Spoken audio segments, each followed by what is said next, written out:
All right, good day, good day. We will now begin the transmission we have titled Breaking News.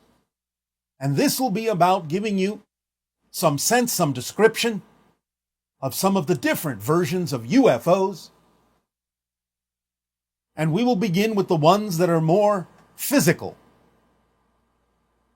The idea of the ships that have been being used by the Greys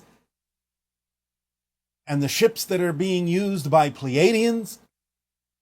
These are, though advanced, manufactured vehicles. Their techniques may be very advanced compared to what you are used to using to create vehicles, but they are nonetheless manufactured vehicles and serve their purpose at this point for those particular civilizations. After the physical level, there is the idea of more advanced manufacturing, and this covers what you are recently referring to as the tic-tac shaped UFOs that have been spotted on some of your Air Force cameras and rising up out of the oceans from their underwater bases under the ocean floor. The tic-tacs are mostly inhabited by the hybrids that will eventually come to live among you. The reason for the shape is because not only do the so-called tic-tac UFOs travel in space and through the air, but they are also submarines because of the underwater bases under the ocean floor. They are very advanced in terms of their manufacturing techniques, but this is what you will get used to seeing the closer you get to the idea of the initial contact of the hybrids who will live among you. In terms of the hybrid children and the Yael, they are using these craft for a variety of purposes, but that is who they represent. Then you have the quasi-physical crystalline crafts such as our own, the triangles, which are grown on a force field, a type of crystalline substance that is nanotechnological and can take many forms depending upon what is required inside the craft. And these belong to our civilization, the Sasani, and are used by a few other hybrid civilizations and a few other civilizations not hybrid. But these are more quasi-physical. They are conscious in and of themselves, what you call artificially intelligent, even though intelligence is not artificial. But they are connections and representations to and of our higher minds. Thus, those that occupy them are linked to the craft, mentally, telepathically, speaking to their own higher mind, thinking their thoughts, and the craft will follow those thoughts in its courses of navigation and relocation from star system to star system almost instantaneously. Then you have those craft that are etheric in nature, which is more of an idea of a electromagnetic realm between physical and non-physical reality, where beings might choose to form a kind of a craft, very simple, but made out of electromagnetic energy, not really physical as you understand it, which allow them to travel interdimensionally very easily. So certain beings that inhabit the interdimensional byways between physical and non-physical reality may often represent themselves with these electromagnetic energy crafts that you will see doing many different kinds of things, exhibiting qualities that you may not quite understand or might wonder how it is possible for a physical craft to do what they're doing. Like they might seem to change size, they might split into multiple crafts, so on and so forth. These are not physiological crafts as you know it, but electromagnetic in nature, almost more like a spirit version of a UFO, or as you are now beginning to call us, UAPs, unidentified aerial phenomena. Nevertheless, they're mostly from the realm of the lower astral and spirit realms that are close in vibration to physical reality, but are not in and of themselves physical. And then finally you have what we might refer to as light craft, which are truly, purely energy, made of light, and you see them now and then, and again, they can come and go, appear and disappear very quickly, can take many forms, many shapes, but are made of light, are not physical in any way, shape, or form, and are more representative of higher levels of consciousness that may wish to observe or enter your dimension of reality temporarily, to take stock, to observe, to notice, to send energy, vibrations. So the idea of these types are what you most commonly will see. And again, as we said, both the triangles and the tic-tacs, as you call them, the submarines, will appear more frequently now, over and over in different locations on your planet, until you get used to us. And the tic-tacs will be the one that carry the hybrid children and the hybrid beings who have underground, underwater bases under the ocean floor. So they are here preparing to live among you and will eventually become much more common in your skies as things unfold, as things progress toward the idea of open contact. So these are the types of UFOs you will be dealing with, and the types of beings within them that you need to know about for the moment. For these will be the types that you will encounter more often than others for now. Eventually there will be other UFOs from other civilizations, but we will address those ideas at another time. So we thank you for allowing us to share this information about these different types of craft who are visiting you, who are interacting with you, and how they will become much more frequent, much more common in the near future. In return for the gift you have given us in allowing us to share this information with you, I ask at this time, in what way may we now be of service to you? You may begin with your questions and dialogues if you wish. Hey Bashar, this is Michael from Israel, and I'm, as usual, happy to talk to you. So, my question has to do with belief systems. There are collective beliefs and personal beliefs that people hold on to and believe are true and manifest those beliefs, those stories into their personal experience and in their personal lives, and they absolutely believe them to be true and real, and it's their story, it's their identity. So my question is, what's the difference between someone who's manifesting their limiting beliefs in their life versus someone who is delusional, or someone who the collective would consider to be crazy, even though that crazy person is actually seeing those things in a very real way? That's their reality. So what's the difference between someone who is delusional and someone who is just manifesting their beliefs, not knowing that it's not the actual truth, it's just their personal beliefs that they believe are true, and therefore it's manifest in their life? Thank you, and much love. There are those individuals, though they may be rare, who simply have chosen a theme that isn't necessarily part of the collective, though they may need to be in the collective in order to experience it. So they're experiencing a kind of paradox, a kind of polarity theme that they're playing out among a collective, but not agreeing with the collective, and so they are thought to be crazy. Now, a more advanced civilization would understand what they're doing. It's similar in a way to one of the Native American, as you call them, American Indian indigenous civilizations concept of what is called a heyoka, a trickster. The idea of someone who perceives reality very differently than the collective, and yet there are lessons to be learned from that if the collective is wise enough to see them, is open enough and willing to see them. So Even what you may call a crazy person has a reason for being in a collective that may usually disagree with them. But when the collective starts to understand the function that they perform, they will learn the lesson that they are there to teach in most cases. Hello, Bashar. Lovely to meet you. Good day, good day. Wonderful. First, I would like to say thank you for a brief interaction we had a couple of months ago. You showed up in one of my meditations. I want to say thank you for that.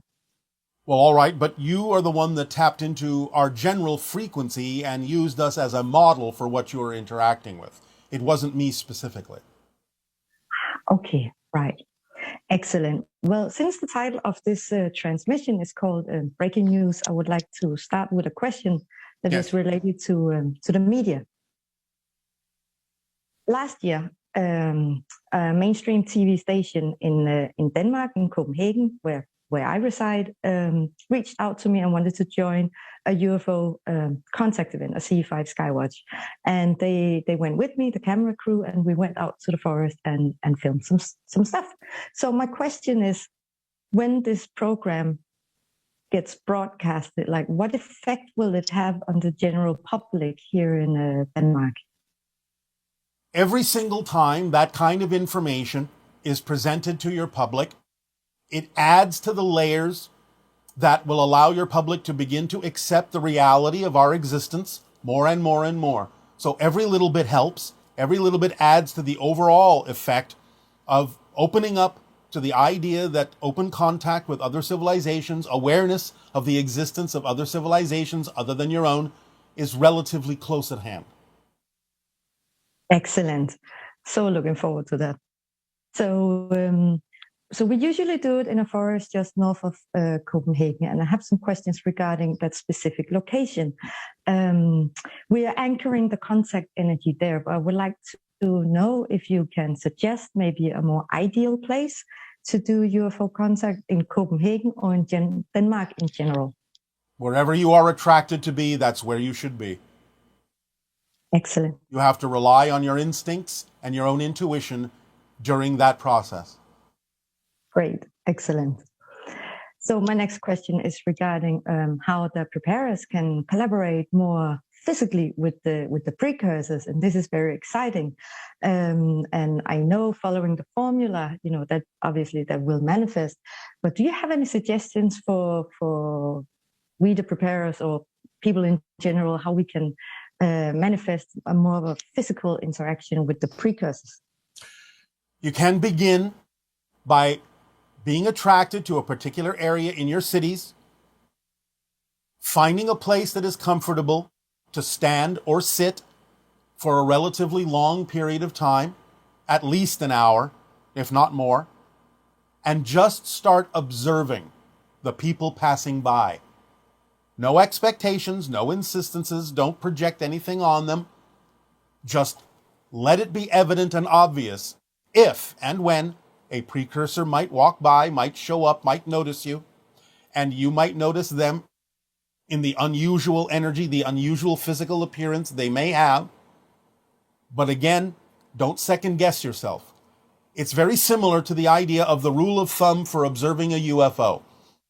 If it isn't obvious that it's a UFO, then it isn't. So if it isn't obvious, really obvious, that it's a precursor, then it's not. But you will know it when you see it. So sitting quietly in a calm state and just putting it out there as an invitation to walk by, to pay attention to one another, to exchange the idea of invitation will be the first step toward making direct contact with some of the precursors. And do not be surprised if it doesn't happen right away. Days, weeks, months may go by without such a contact. And that's why we say, don't project. Don't come back and say, oh, I saw 3 precursors today. No, you didn't. Because it would be very obvious when you do encounter one, and that will usually be sufficient.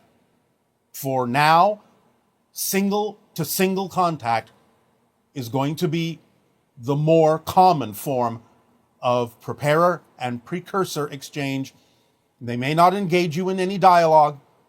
It'll just be something that exists as an energy between you. It may be very brief, but sitting quietly and sending out the invitation with love, with gentility, with kindness, with openness will be the first step. And then see what you get. All right? Excellent. Thank you so much. Yes. All right. I will move on to some questions regarding hybrid children. Yes. A year and a half ago, I was told that I had 23 hybrid children. And so a year and a half has gone by, and I'm curious to know if it's still 23 or if I have more hybrid children nowadays. Well, this is the way it works. Again, depending on the amount of genetic material in any hybrid child would be the determiner as to whether you can actually call them yours or not. But genetic material is generally spread among hundreds, if not thousands of hybrids. So the idea that you may have 23 is simply an indication of a higher amount of genetic material in those particular children. So that would remain generally stable. Okay, great. So about 5 years ago, I was in Africa doing some work, and I connected with this lovely little girl, and I had this strong sensation that she was my daughter, or somehow we were related. Are we somehow related on a higher plane, or I don't know, hybridization or something? You may be part of the same soul family, but at the same time, you may have felt the familiarity because she herself may have strong connections to the hybrid children. So she might have acted, in a sense, as a simulacrum or a symbol or a representation of their energy for you. Wow, amazing, because I simply cannot forget her. I often send her love and lights. And all right. Yeah. That can strengthen your connection to the hybrid children as well, by using her as a symbol to make that connection energetically. Great. Okay, so it's not like I'm her mom in some sense. It's not like that. No. Okay. Thank you so much, because that has really been on my mind. Oh, thank you so much. Thank you You're so welcome. much, Bashar, for this interaction. Love you so much. It is our passion and our pleasure, our unconditional love to you as well. Good day. Hello, Bashar. This is Rokas from Lithuania, and I'd like to ask you, you say that the newborns on this planet are a different species. Do you mean that because they are hybrids with the Greys, or is it because they simply express more of the markers, genetic markers that were shut down or suppressed by the Anunnaki and the different genetic mutations before that? And if they are a new species because they are hybrids with the Greys, when did this phenomena start? Were there any such hybrids before the 20th century and in any meaningful number, or did it start somewhere in the middle of the 20th century? Yes, to the idea that it's more about the genetic markers opening up. And the idea is that it did begin to some degree around the 1920s, but it accelerated greatly in the 1980s. Hi, Bashar. And to you, good day. I would like to ask about the TikTok. Tic-tac. Oh, yeah, tic-tac. The tic-tac craft. Yes. Is that, so they go under the water like a submarine? Yes, and that's what we've called them. Yeah, do they also go on land? Well, they can float above the ground. Okay. But they can't land in the woods somewhere? Oh, they can land. Yes, of course. On land. Okay. Yes, they can land on land. Yes. All right. I was just checking because you said that sometimes they land in the woods and acclimate to the earth there, right? They'll land wherever they wish. All right. Could you tell me something that that they're doing on there right now that might be interesting to us? Doing on what? On the tic-tac craft. Well, they are preparing for the idea of the eventual arrival of the hybrid children. I was wondering if you could give me a specific activity they're doing, like if you could remote view inside there. Well, showing you their craft more often is one of the preparing ways they have, letting you get used to the fact that you're going to see more of them. That's one of the major steps. Well, what are they doing? Like, what kind of activities do they do inside the craft? When they are in the craft, they are usually in observation mode, recording mode. They're taking readings of energy shifts, energy vibrational frequencies to see how close they're getting to the idea of acceptance. Do they look out the windows? They can. They're not obvious windows, but parts of the craft can become transparent when necessary. Oh, okay. They may not even look transparent to you, but they may be transparent to them. Are they having fun on that ship? Of course. Just doing their observations? Yes. Okay.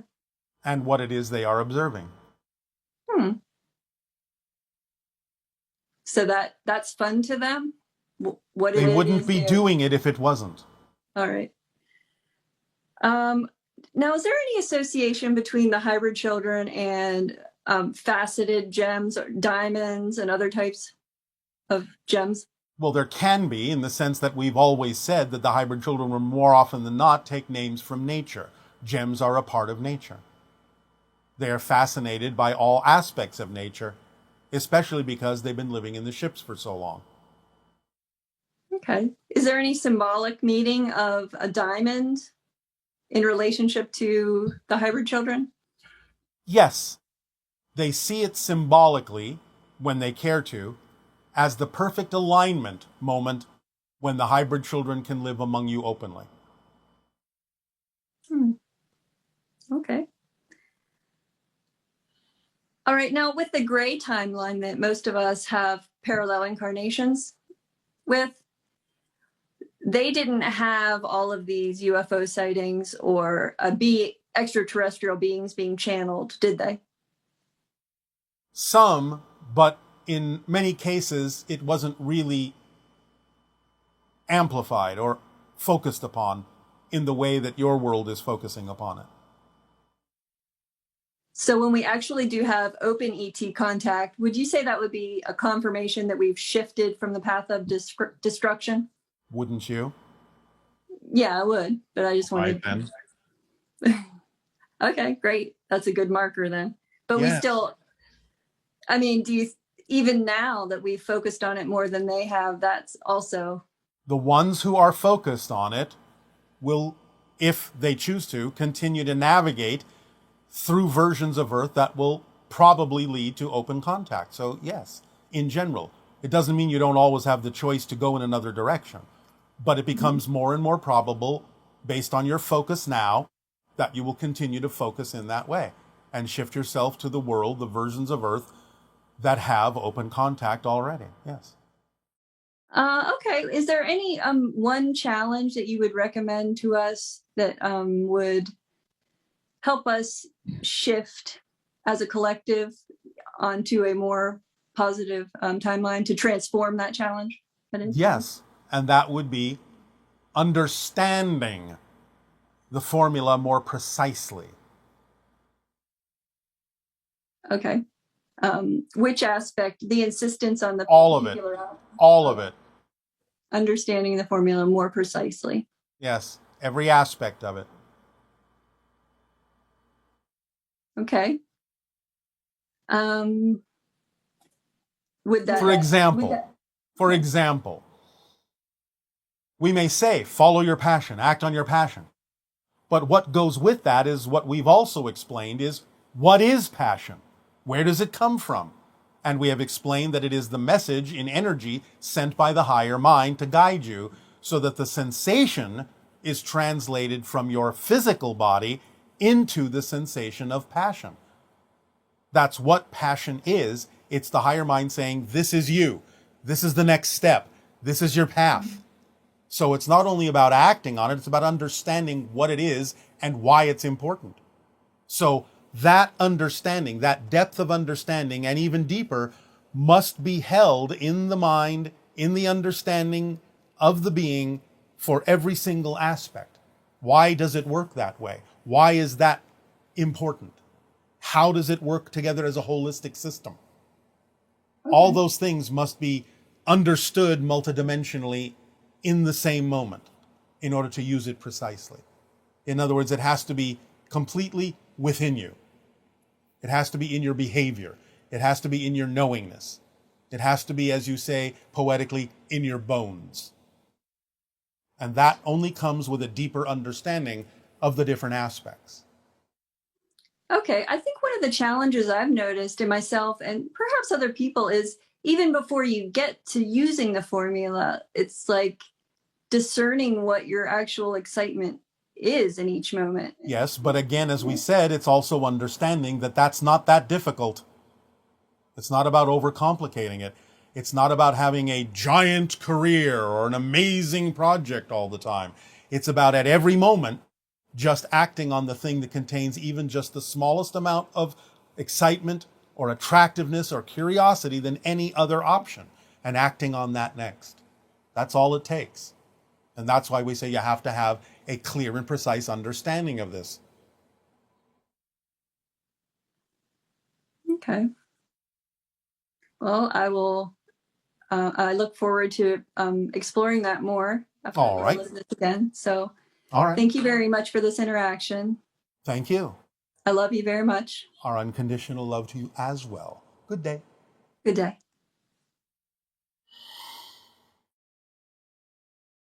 I have 3 questions for you. The first one is why law of attraction actually works. I mean, I think I understand what it is and I've seen it actually works, but I don't understand why. I can think of a situation in which 2 things of the same vibration don't attract each other, or 2 things of different vibration don't repel each other. I mean, I can also think of that possibility. Why law of attraction works. Yes, we can explain it mechanically, but on the other hand, you will have to investigate the specific reasons why something may appear to work or not work, because it may have to do with the belief systems of those individuals having the experience. But mechanically speaking, first and foremost, while it is generally correct that you need to be the frequency of the thing you wish to attract in order to attract it, because you have to be on the same wavelength of something to experience it, the difference in what most people understand about the law of attraction is they think they have to learn to generate that frequency to attract what they truly need in life. You don't have to learn it. It's automatic. It's your core frequency, and it's always being given off, and it's always attracting what you need. It may not attract what you want, because what you want may be the product of a negative ego, or just an assumption that certain things are what you need when they're not. But the idea is it's not about learning to give off that frequency to attract what you need. It's about not getting in your way. It's about letting go of negative beliefs and fear-based beliefs that might be preventing what your core vibration is attempting to attract from getting to you. So the real secret of the law of attraction is you just have to get the negative vibrations, the negative beliefs out of the way, and clear up those ideas that may be impeding the attraction that is automatically being sent out from your core frequency to the things you need in life, and understanding the difference between what you want and what you need, because there can be a very big difference. Hello, Bashar. Good day, good day. Good to see you. So I have some questions for today. Yes. You say that when we sufficiently change ourselves from within, the outside will also change. Well, not necessarily right away. Okay. Because you have time and time lag, and sometimes you may test yourself to demonstrate whether or not you have actually truly changed. Because again, the true measure of change is not whether the outside changes, it's whether you respond differently to it, even if it still looks the same. Then you will have proven you've changed, and then the outside has more of an opportunity to shift to reflect the change within you. That's what we're actually saying. Okay. I was thinking in a side way. I saw potential in maybe also bringing a change in different spheres of our minds. And I had this thought of like, you told us lately that there are 9 different levels of the mind. There are 9 levels of consciousness that are relevant and relative to the experience you're having of physical reality. That doesn't mean there aren't other levels. It's just that those 9 are more relevant for your physical experience. Okay. And so I was wondering if, like, for example, I want to abolish war, if I need to make a change in all those levels in order to make it happen. That happens automatically when you change anything about yourself. Okay. I'm aware of permission slips to connect with my higher mind. Yes. Like following my passion. Yes. But I'm curious if you could give us clues or permission slips as to connect with the above minds. With the what? With the above minds. Well, again, that happens automatically. We give you the formula because it leaves nothing out. Anything that is important or relevant for your experience in physical reality is included in simply following the formula. So any change you make on the physical level, when you shift to a different reality, will automatically contain new relationships and new versions of all the different levels. Automatically. That's what being on another level in a new reality actually means. Everything goes with it. So then I was thinking, if the higher mind is guiding all this process, yes, is it then all-knowing? No. It only knows what it needs to know for your experience as a physical person. It knows more than you do. It can connect to more, but only those things, again, that are relevant for your journey in physical reality experience. It doesn't need to know everything. But it knows everything for my physical experience. Yes. That's why it sends you energy messages that your body translates into the sensation you call passion. That's its message saying, this is the next step. This is you. This is your vibration. Follow it. Act on it. That's all it needs to do. But you have to pay attention. So, but it is all-knowing on following the excitement? Is that like the all-knowing circle of the higher mind? It knows what you need. And therefore it will send you the energy vibration that will translate into the sensation of passion to let you know what you need to act on next. Okay. So in the different spheres of the minds, you talked about the collective minds and the... All right, you keep using the word mind. Consciousness would be a better choice. Okay. Because the higher levels of consciousness are not specifically what you refer to as mind, because mind is a product of the physical reality perspective. Okay. So the collective conscious and the collective unconscious, yes, you separate them from the oversoul domain. But as I understand the oversoul being a group of souls working together, I was wondering what was the difference? Well, the idea, again, is that there is a collective conscious and unconsciousness for the specific experience you're having on Earth. Oversouls can connect in a variety of ways and be specific to the Earth experience, but they can also connect to other civilizations. So for every civilization they choose to connect to or experience a version of themselves in, they will create a whole new projection that functions as a collective consciousness and an unconscious, and so on down the line, for every single new experience that is a different civilization playing a game with different rules. Okay. You talked about the idea that the Greys fusion their minds like a hive mind. Yes. Isn't that also the same as operating from the collective consciousness? No, it's a different kind of collective. The idea has some similarities and some connections to it, but it has removed other elements from it so they can function more efficiently in the physical realm. It's really more like a natural way of forming communication links between all of their minds. It's more, in a sense, akin to a technological feature than it is to the idea of a larger spiritual one. Thank you very much, Bashar, You for are this welcome. opportunity. Good day.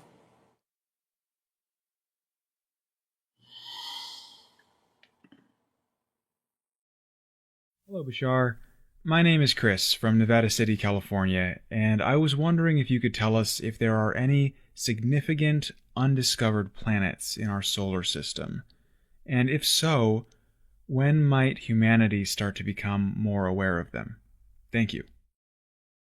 Yes, there are, but they have extremely elliptical orbits that are outside the plane of the ecliptic, and therefore they are very hard to see. So you have to look almost knowing where to look in order to see them, but you'll find them eventually. There are 3 more. The idea is that they will usually all be found within the next 50 of your years, as we read your energy now. Hi, Bashar. Good day. Good day. This is amazing. Thank you for this opportunity. It is our passion and our pleasure. Yes, I know. I actually wanted to talk to you about several things. Actually, just about my life. Yes. It's a bit emotional. Oh, all right. So 2 months back, something really nasty happened, and it had a big influence on my family, on me. Yes. And I discovered a whole lot of things. So I realized that on a daily basis, I actually go from density to density, and it all has to do with the way I look at things. Yes, of course. Yeah, of course, but it was not so clear to me that it's simply so easy. Yes. So I said to myself, okay, you are part of this. You also created this. So what's the present? What's the present this is bringing you? And then everything shifted, and inside me, everything shifted. So my sadness, it was gone. I was back in my heart. But then I said, okay, this is probably what Bashar is always talking about going to another Earth, parallel realities, and things. And then I said, okay, but if I'm on another Earth, why does my outer reality still stays the same? But it's not the same. It's not the same. Okay, but when it's the same in my head then probably. And that's all it is? Yes. So when I come into this room, in my head, I know there are several things in this room. Yes. And that's why it stays the same. So when I can bring myself to the belief that... One moment. Yeah. There is a joke that exists on your planet that is a perfect illustration of this idea. The joke is, someone says, I came home one day to find that every single thing in my house had been stolen and replaced with an exactly identical copy. Do you understand? It may look the same, but it's not the same. Yeah. This is so amazing, because I have apparently this little voice in my head that tells me the same thing, but I'm not allowing myself to believe my inner knowing. Yes. Well, there you go. You've solved your issue. Yeah. Now all you have to do is find the belief system that keeps you from knowing what you say you do in fact know. It seems that I'm not allowing it, because Why? Why? Why not? Yes. Well, I don't know. Well, yes, you do. Because you just have to ask the right question of yourself. And that question usually is, if I allowed myself to know this is true, what am I afraid of? What am I afraid of? Yes, if you allowed yourself to know these things, what are you afraid will happen? Are you afraid you'll be thought of as crazy? Are you afraid you will lose people in your life? I think that I might be holding on to my childhood, because I wanted to ask you what is the highest perspective that my parents, and then especially my mother and I, chose to be in each other's life this lifetime, because I think this is a huge part of everything in my life. Yes, well, the question is, what would you otherwise not have learned had you not been in each other's lives? But can it be that simple that what she did was reject me in every way? But I didn't realize that I was rejecting myself. Well, there you go. That's one lesson you have learned because of the situation that you agreed to participate in. But that's what we do as humans. No, that's what you do when you learn to do those things. It is not natural to humans to be that way. It's a learned experience down through the generations. It's not done just because you're human. Oh, but maybe I didn't express myself. How can I wait, where was I? The idea that you are talking about is something that certainly has become a habit in human society. What I'm saying is it's not your natural state to reject each other. No, but I have been canceling out this natural state since my childhood. That's the truth. That's, yes. So you gave yourself something to change, something to transform, something to learn how to transform. Most of you don't understand this. You give yourself certain experiences of darkness so you can learn to transform the darkness into light, because there are much bigger things coming up in the future that you will have to have had the practice transforming those personal things in order to be able to transform larger collective things in the future. And is this because I'm holding on to childhood stuff that I'm afraid of my power? Because I think that we humans have a whole lot of power. Of course you do. You're creating your reality experience. You have to have power to do that. But let me ask you a question. If you understand that you're shifting through different parallel realities and that you are truly a different person every moment, is the childhood you're referring to actually still your childhood? No, but it is a good box of awareness for me. Take what works from it and recreate that, but you don't have to take all of it if all of it doesn't work for the person you are now. Yeah. You get to decide. Yeah, I can decide. I can choose. I want two other things, if I may. Quickly. Yes. Cats can come back. That's my experience. One of my cats died, and she came back. It's not exactly, no, she didn't come back. But it's a part of her. The energy connection may be very similar, but it's not the same cat. It's not the same cat. She's not the same, but there were different things. It's a whole story, and we don't really have time. But the cat that you have is reflecting certain similar vibrational frequencies to your other cat for a variety of purposes, one of which would be to recognize that that frequency is back in your life. That's why you think it's the same cat, but it's the same frequency. Yeah, okay. And then the guidance from our body is something that is really fascinating. Yes. So when I'm not willing to stand in my power, I have trouble with my feet and my legs. Would you agree? Yes. So really, that's simple. It is.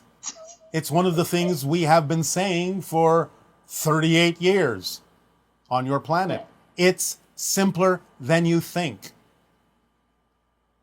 Thank you for your recognition. Yeah, and it's up to me to really accept it and live it. It is. That's what I'm here to do. It's not up to anyone else. Oh, that's so great, so great, so great. Okay, and when I feel, very last question, when I feel tension in my body, it can be just as simple as a part of me that is saying, hey, you're leaving yourself again, go back to your heart. Yes, you can use it as a guiding mechanism if the tension you're referring to seems to be out of place or out of alignment with who you prefer to be, yes. This is so amazing. So I am really right on. Oh, great. Thank you. This is amazing. Thank you, Bashar. Thank you. You are Thank welcome. you so much. You are welcome. Bye-bye. Bye-bye. Bye-bye. Hello, Bashar.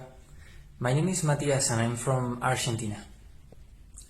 My question is, recently I've been dreaming about another house, another life I feel. Living in a house I don't recognize, but in some way I do recognize. Going into a supermarket and buying things for a travel with friends I don't know, but somehow I know that they exist. And today I felt how lonely and sad that counterpart feels. What is this? How does this relate to my actual experience, and how can I best help and be helped by the counterparts that I'm connected to? Thank you. As you expand your consciousness, many of you will start to perceive parallel versions of yourselves in other realities. The ones that you may feel need help, need assistance, you can become their mentors. You can send them positive energy. You can inspire them by sending different kinds of thoughts or examples of your own life along the energetic connection you may have to them. And therefore, it may help them brighten their own reality up. For those you feel you can learn something from, you can download information and experience along those energetic connections that you all make to a variety of versions of yourselves in different parallel realities. But being more aware and experiencing more viscerally the different parallel realities is one of the symptoms, shall we say, of the expansion of consciousness at this time. Hi, Bashar. And to you, good day. It is wonderful to be here with you today. Thank you so much. And thank you as well for the co-creation. I have two topics that I would like to touch upon today. And the first one being the inner child. Yes. During the months of COVID, I did lots of deep dives into my own inner child work, read lots of books, listened to lots of people. This past March, during your transmission, you touched upon childhood trauma and the inner child. And after that, I needed to put all my work away. I needed to reevaluate, reassess. So my questions to you today are not about recreating childhood trauma in the present moment. It's about the relationship that I feel that I formed speaking to my inner child through dialogue, whether written, verbal, or mental. Yes. So when I would feel emotion, I would recognize whatever I recognize, and then I would turn my attention inward and have a dialogue with what I perceive to be that little girl within me. All right. So my questions for you today are, who is it that I am really speaking to? What am I actually doing when I am in this practice? And why does it feel so good to acknowledge her insecurities or her fears? Because you can't invalidate any portion of your own consciousness. She is a portion of your consciousness. In the same way, to use a crude analogy, that the child you were in kindergarten is still a piece of you, even though you have grown into an adult. You don't necessarily think like her anymore. You don't act like her anymore, at least not all the time. But the idea is that you have gone beyond her, but you still contain her. So you're speaking to another aspect of your own consciousness. And because you acknowledge it, because you support it, because you listen to it, because you dialogue with that aspect of your being and don't invalidate it, it allows you to operate more as a whole person between all of the different aspects or portions or reflections that exist within you. One phrase we have for this idea is you're experiencing a healthy multiple personality order by doing this. Okay. Does that help? It does help. So this is a good service that I'm offering myself and or my clients by doing this practice of turning my attention inward and dialoguing with an aspect of myself. Yes, if it is your passion to do it that way, then it's absolutely what you need to be doing. Okay. And what about these experts who talk about reclaiming our childhood? What would you say to that? Well, it depends on what they mean by that phrase. So when it comes to inner child work, Yeah. it is going back, revisiting, Yes. and reclaiming parts of the childhood that we did not have, that we were missing, and then reparenting ourselves. That's fine. Whether they know it or not, it's a reference to the idea that as you change yourself, you actually have a different past and therefore a different childhood. So in other words, you can actually make a connection to the idea of a different child within you as the new personality you are now. And that's one version of reclaiming your childhood, creating the version that would work for the person you are now, that would grow into the person you have become now. So different people may mean different things by that phrase, and we can't necessarily attest to the idea that they all think the way we have just described, but nevertheless, that's one way of looking at it. Great. Well, thank you so much, Bashar, for answering my questions, and thank you for this beautiful co-creation. Thank you for asking them. Good day. Good day.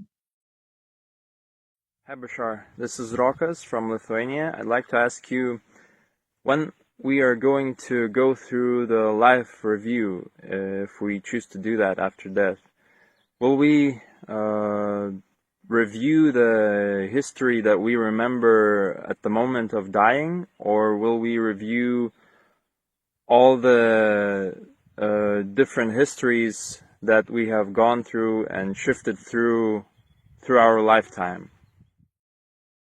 Whatever is relevant for the theme you are exploring. It might be what appears to be a single history. It might be a multitude of them. Whatever is relevant for the theme you are exploring and what will advise you best and inform you best for the choices that you will next make. Hey there. Hey, Bashar. Good day. Good day. First of all, it's an honor to meet you. Thank you and Daryl for doing all the work that you are doing. Our passion and our pleasure. I have a few topics, so let's just dive right into it. First, I want to first ask you questions about, more about yourself and the Sasani. Yes. I know that you followed in the footsteps of your father, right, to become a contact specialist. Yes. What drove you to do that, and what other sort of career paths or life paths are available on your planet? Well, many. I am also a sculptor. That's part of my passion, expression. An explorer in general, in pure form. That's also part of my passion. And there are many other kinds of artistic or exploratory endeavors or encounters that can be had.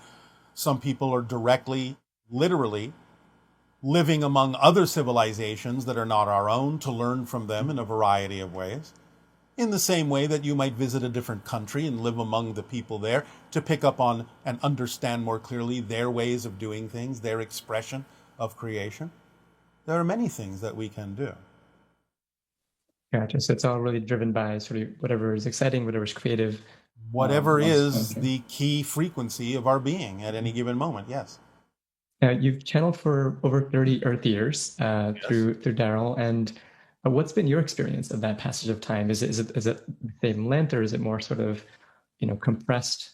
It's much more compressed. A conversation we may have with you today and a conversation we may have with you a year from now in your time may actually, from our perspective, be back to back. Mm. It just depends on what is necessary for our understanding of the content of the conversation. Sometimes there may be a need to understand that time has passed in your experience. Sometimes there may be no need for that at all. Interesting. Okay. And then how many other, contact specialists are in contact with people on Earth right now? It fluctuates, but the average is around 150 from our civilization. Oh, wow. And then there's others from the IL and other civilizations as well. Yes. Gotcha. Interesting. Okay, so on your planet, you had the Shakana experience, right? Yes. And before that experience, what was the civilization like? Like, for example, did you have money? Like, what was life like? We've never really had money. We had much more of a head start evolutionarily than you have.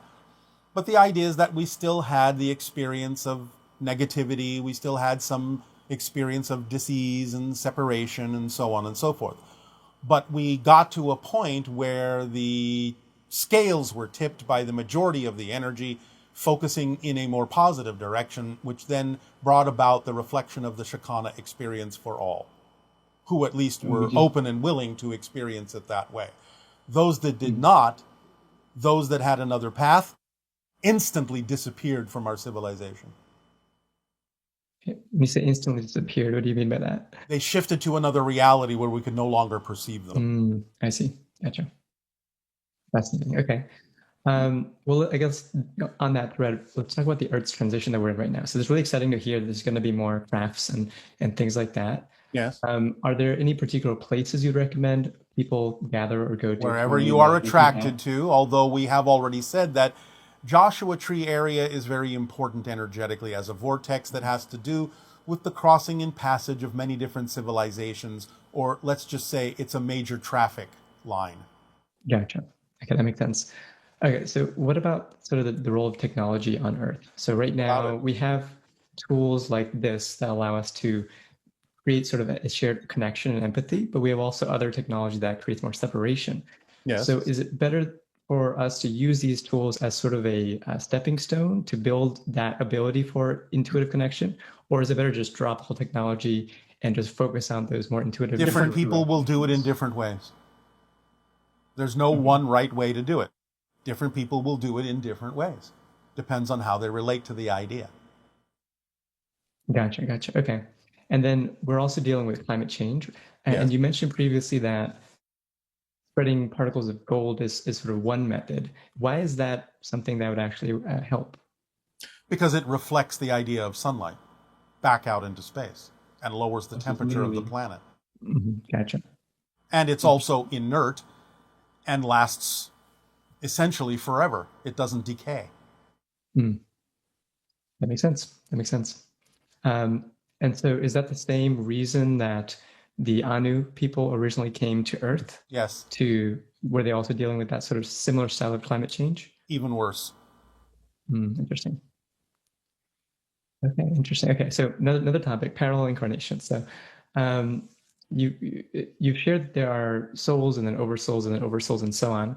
Yes. But at the same time, we have the ability to connect to any sort of parallel incarnation that's ever been in existence. That is relevant for you to connect to, not anything. Oh, interesting. If it's not relevant, you won't connect to it, because why should you if it's not relevant? Yeah. And so do you have like a limited number of souls as a part of your own oversoul? Well, the entire population of our planet is much lower than yours. On average, it remains relatively stable, give or take, around 300 million. Okay. So in a sense, we generally, with a few exceptions for a variety of reasons, sort of all relate to a single oversoul for our civilization. And so for humans, is it similar? Is it more like 7 per oversoul, then eventually you get the human oversoul? The idea of the 7 billion people on your planet is generally representative, even though this also fluctuates, of between about 300 to 500,000 oversouls. Interesting. Okay. And now, let's say that's not evenly divided. Yeah. You can't just say, well, it's X per oversoul. It constantly fluctuates, but that's the average. Now, you've also shared in the past that there are these parallel incarnation charts, right, that tell you the pin charts. Yes, the pin charts. So does that mean that one soul, or rather one oversoul, has multiple incarnations at different timelines? Yes. Usually that's the case. Some pin charts may be adventurous enough to go into more than one oversoul, but generally that's not the case. Okay, gotcha. Let's talk about the formula. Yes. So I know you've shared a lot about this. And Yes, you we may have. have already shared this particular aspect of it, but one question that I've had is, sometimes it's hard to tell if there is an excitement, if there's other work that needs to be done that may not be as exciting, right? Then you are either making it not exciting or it really isn't your way. There's always another way. If the work really needs to be done, there's always an exciting way. If it really isn't part of your excitement, then that work may not need to be done and something else may take its place. So again, the first thing to always check is, am I dampening the excitement because of my belief systems? Once you've cleared that through yourself and you realize you're not the one preventing yourself from being excited because you might be doing it in a way that is not exciting for you, you might have certain beliefs about what would happen if you did go forward, and so on and so forth. Once you clear all that out of the way, if the excitement is naturally waning, then that's synchronicity telling you, go in another direction. Go in the exciting direction, even if it looks like it's not connected. What is most passionate for you at this moment tells you it's connected, even if it doesn't look like it could be connected on the surface. It's the thread of excitement that tells you it's connected. Gotcha. Okay. Then let's talk about the 5 laws. So you shared that everything is in the here and now, and that the past actually extends from the now. Yes. So you've also shared that it's possible to technically change the past you're connected to. Well, does that yes. mean that It happens automatically. Yeah. Okay. So does that mean if somebody had a traumatic experience and they believe that they never did, or are they now connecting to another version of themselves that never did? And if so, is that a way of bypassing that sort of experience? Well, yes, in a sense. But the thing of it is it can't be used, in a sense, as a denial mechanism. It actually has to be truly an understanding that you are truly a different person and that the so-called other past has nothing to do with who you are now.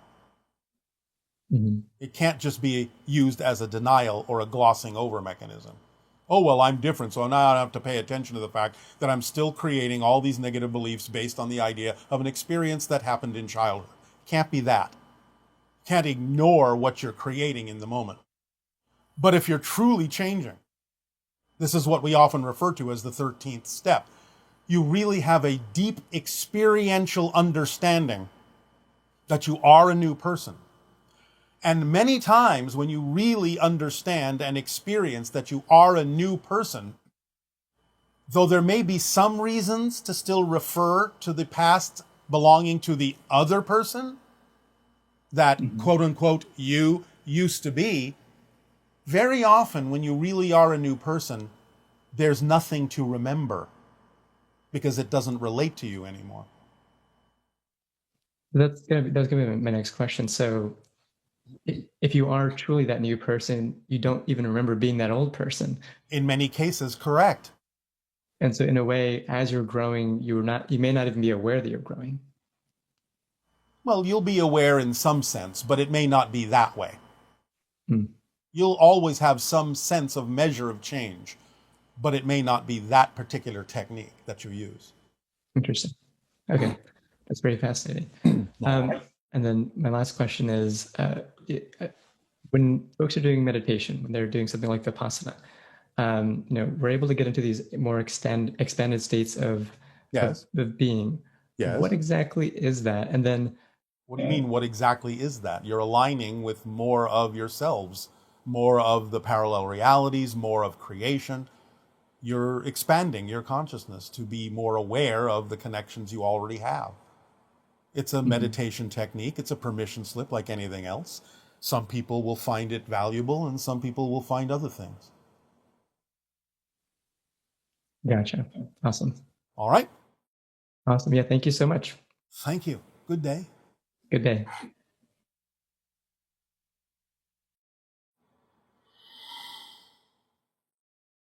Hello, Bashar. This is Lorena from Slovenia. For the last 4 or 5 months, I've been having interactions with the Mantis beings. And during your last transmission, Tell Them Bashar sent you, I got a download that I shall ask you a question, which is, how exactly am I participating in hybridization agenda? I would like to know that in words. because communicating with them, I do not understand them always completely. And I would like to know how to be fully of service to those beings and how to be fully of myself. Thank you, Bashar. Goodbye. You are serving in the hybridization agenda by having donated genetic material. You're serving in the hybrid agenda by teaching the hybrid children some of the things they need to know when they come to live among humans on Earth. They are attempting to get your attention to understand the purpose that you are providing for the evolution of humanity in general, though there may be some specific messages from time to time. But they are also sending to us a technique for you that may put you in clearer touch with the communications from the mantis beings, and that is to draw them. And while you are drawing them, consider the drawing of them a type of meditation. And in that meditation, allow yourself to just open up to what you'll receive by looking at the drawing as you're creating it, and even looking at the drawing and meditating on it as you have finished the drawing. That's a technique that can work for you. Hey Bashar, this is Michael from Tel Aviv, and I'm happy to connect with you. So my question is about shifting between beliefs. I find it very difficult to change what I believe is true. In other words, I believe one thing and I recognize that I would prefer to believe something else that is more positive, that is more in alignment, that is more serving the reality that I would like to experience. And it just seems like the belief that I'm holding on to right now is way too strong, and I'm way too convinced about it that the shift between the beliefs is almost not likely. So what is your suggestion as for shifting more easily between the beliefs that I'm holding now and the beliefs that I would like to believe are true? Thank you and good day. You wouldn't know that they're in alignment with your higher self if you didn't have the capacity to shift to them easily. So the belief to work on is specifically the one that says that you are convinced that you are in some way, shape, or form finding it difficult to shift, because that is coming from a negative fear-based belief.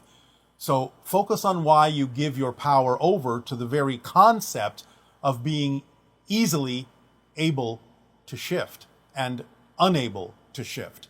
That is where you will find your answers. Investigate the idea of what the negative belief is telling you about being unable to easily shift.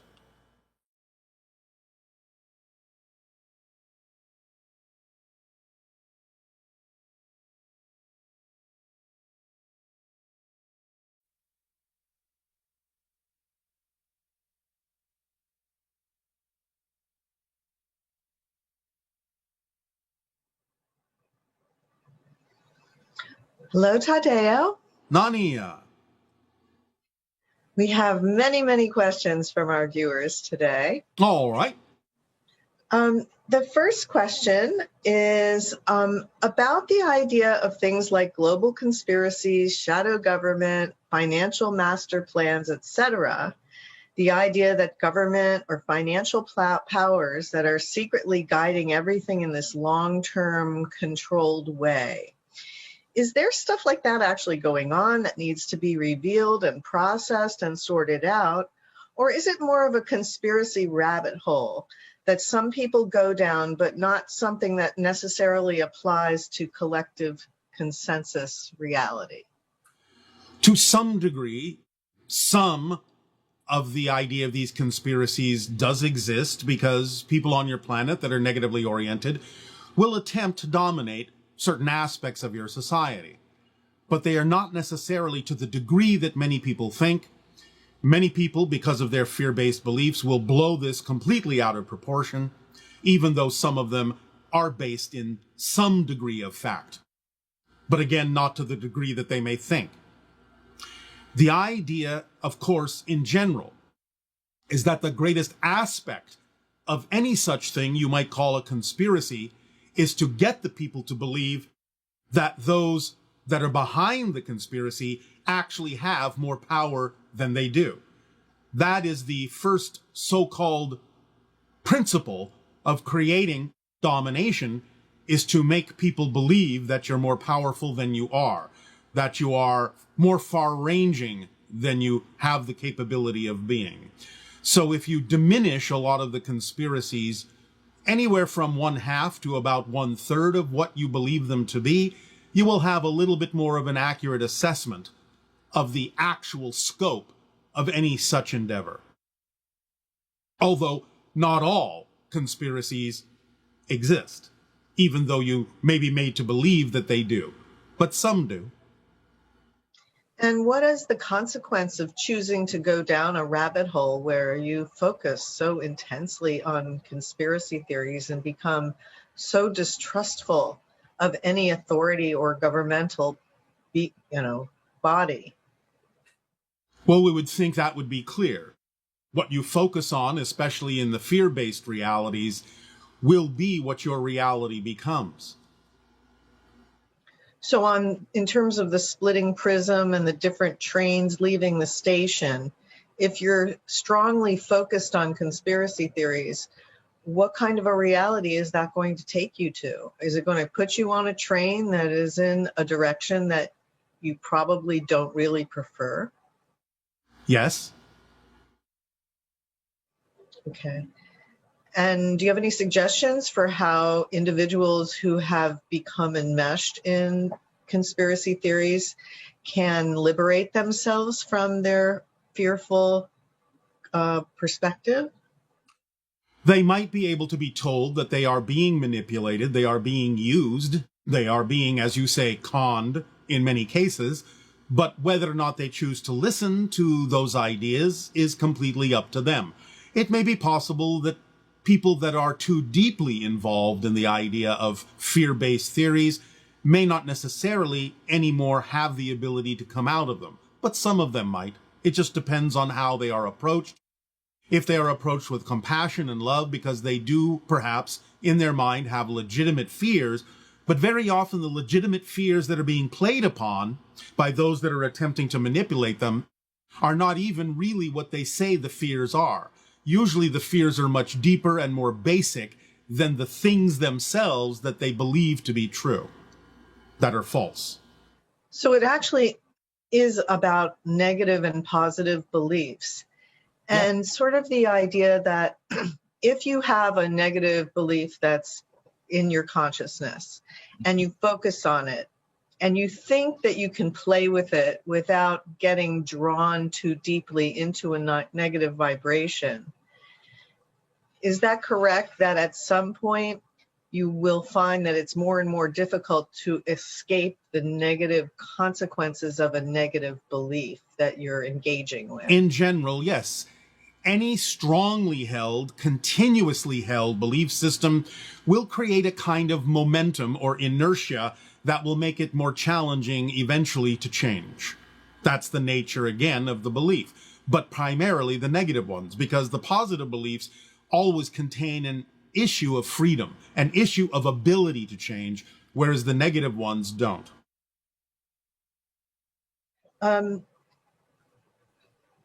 After we die, do we still have some of the same interests and desire to follow through with unresolved issues that we were working on in our life? Yes, you can. But you can still make a decision as to how to go about that, when to go about that. So, yes, if you feel that there are things that were unresolved or not played out fully, you may choose a scenario in some way, shape, or form, whether physical or non-physical, in which to complete that scenario somehow, or at least create some experience that balances the idea of the energy out. And if all that is positive, half positive and half negative, and everything is made out of love, does that mean that negative is made of love as well? Yes, of course, everything is. But remember, first of all, it is more like the idea of 51% positive and 49% negative, because the center point, the balance point, gives you still the chance to choose, the freedom to choose, and therefore you could say that existence is slightly bent in the positive direction. The idea, again, is for people to understand that everything is made of the vibration of existence, which you translate as unconditional love. Negative as a mechanism is not necessarily negative as an experience in the value judgment way of phrasing that, because you are using negative mechanisms to focus your consciousness to have a physical experience, which you have to do in order to experience the concept of physical reality, because you are a bigger being than that. So you do have to impose negative mechanical frameworks on your consciousness in order to limit your ability to perceive yourself as a greater being, at least temporarily. So by applying those negative frameworks, that's not necessarily for a negative reason, so to speak. So the idea primarily is to understand how to use these mechanisms, the positive, the negative, but in a way that always has a positive result, a positive effect, if that's what you prefer. So in a sense, are those who have gone farther into the darkness eventually able to go farther into the light? And is there some benefit to having experienced a lot of suffering? Well, there can be. Again, it depends on how you use things. Remember, it's not about what happens, it's about what you do with what happens. So those that have allowed themselves the opportunity to finally let go, no matter how far into darkness they've gone, can snap and spring very rapidly onto the side of light. But again, it depends on the theme that they're exploring.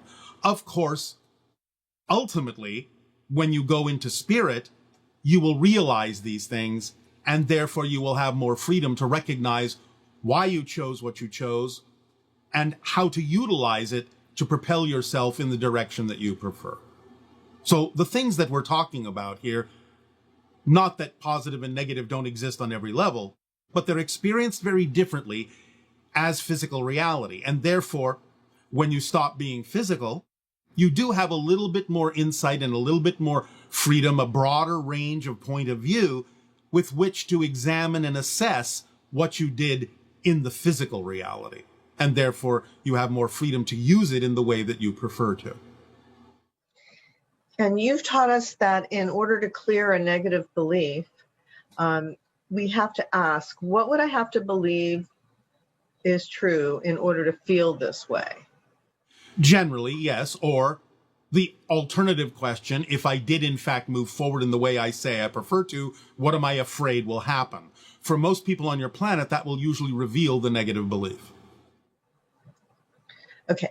So, and actually the wording for what would I have to believe is true about myself in relation to this situation. Yes, that's the more precise, that's the more precise way to phrase it. Because it's always in relation to what's going on. So when you ask that question, does it put you in a specific state of mind that allows you to have an answer? Yes, if you're willing to listen. That's why we sometimes suggest the alternative form of the question, because so many of you are so used to the idea of fear that you can use it to your advantage by simply admitting that you're afraid of something if you move forward. It will usually be a quicker and clearer way to recognize what the fear-based belief is, because you're asking for it specifically. What am I afraid of? And if you're honest and willing to listen, the answer will come. So if the question brings the answer of I don't feel worthy. Yes. What is the antidote to that? Well, again, it's understanding the nature of existence as we have described many times before. If you really, truly were not worthy, you wouldn't exist, because there are no mistakes per se within creation. So by saying I'm not worthy, in a sense, paradoxically, that's actually quite arrogant, because you're saying I, out of all of the beings in existence, am the only one that is not worthy of my existence. Believe me, if you weren't worthy of existence, you would not exist. So what you're doing by saying I'm not worthy is you are arguing with existence itself about the idea that you exist. And you will never win that argument, because you can never cease to exist. So if you can understand the way we're describing this structurally, you can snap yourself out of that illusion that you're not worthy. And again, remember the paradox. You have to be worthy of your existence in order to create an experience of unworthiness. So like one person here is saying that, they feel negative emotions and negative beliefs are something bad and that there's something wrong with them, but they can't help they can't resist their negative beliefs. Yes, they can. Yes, they can. The idea that you can't resist your negative belief is a negative belief in and of itself. That's what you have to pay attention to, is that that's not a fact. When you say, I can't resist my negative belief, that's not a fact. That's the negative belief attempting to convince you that it's very difficult and very challenging to let it go, because that's one of the ways that negative and fear-based beliefs have of perpetuating themselves, because that's what all beliefs are designed to do. Because if you didn't buy into a belief as true, whether positive or negative, you couldn't have a physical reality experience. It's the depth of your belief in the belief that creates the physical reality experience. Therefore, beliefs reinforce themselves with emotions, with thoughts, with behaviors and reflections of experience to make themselves seem like facts. But when you really listen and say, I just can't change this, I just can't resist my negative belief, you're not stating a fact, you're parroting the negative belief, who is designed to make sure you don't let it go. So no matter what comes out of your mouth, no matter what goes through your mind, those thoughts are not facts, and you have to pay attention to that idea and see through the smoke and mirrors. No matter how real, no matter how challenging, no matter how difficult it may seem, you are simply buying into a belief, and beliefs can be changed. And if you feel like, oh, I want to eliminate this, I'm stuck, like the idea of rejecting the negative belief. What is the appropriate way to reject a negative belief without, in a sense, getting caught up in it? You don't reject it. You accept that it's there. You own it. And you say, I must be doing this for a reason. What could the reason be? Let's see. It could be as simple as recognizing that I don't prefer this. And therefore, what do I prefer? And you can recognize it's just as easy to choose what you do prefer as it was to choose what you don't prefer, because again, they're all just belief systems. And therefore, you have to allow yourself to not pay attention to the idea that changing your belief is more difficult than anything else. That's just another belief system. They're as easy to change as tissue paper, right? Yes, because that's all they're made of. And so as our consciousness and technology continues to evolve, will it get to the point where we can casually receive higher level insights and answers reflected from our higher selves just as easily as we might Google something and get the answer on the internet? Yes, because as we say, this is one of the reasons why we suggest that you follow the formula that we've shared with all of you. Because when you act on your passion, what happens? You raise your vibration. When you raise your vibration, what happens? You become a better receiver and a better antenna for higher frequency information, and therefore you will get what you need. Remember, you cannot experience what you're not the vibration of. This is just physics. And conversely, you cannot experience the idea of anything different than the vibration you actually are. So if you raise your vibration, you can only really truly experience the things that are germane for that level of frequency. And if suddenly you start experiencing something that is below that level, it doesn't mean that you're still on that level. It means you've changed your frequency and lowered it so that you're now receiving something that perhaps you don't prefer. You have to realize it's simply not physically possible to receive information that is not the equivalent of the frequency that you're on.